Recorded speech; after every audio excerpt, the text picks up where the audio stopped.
sa isla ng Laugh Tale. Mga hint ni Ka Oda sa dalawang miyembro ng Straw Hat Pirates.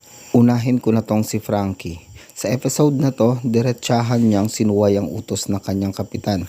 Sinabi dito ni Luffy na, bakit hindi mo na lang kaya kainin ito, Franky? Ang devil fruit na flare fruits ang tinutukoy dito ng kanyang kapitan at tinanggihan niya ito. Malinaw lang na hindi pagsunod sa utos ng kanyang kapitan.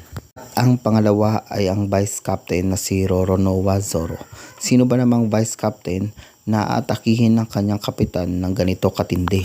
At isa pang pahiwatig nang tanungin siya ng katunggali niyang si King na kung sinusubukan ba niyang maging hari, at ang naisagot ni Zoro ay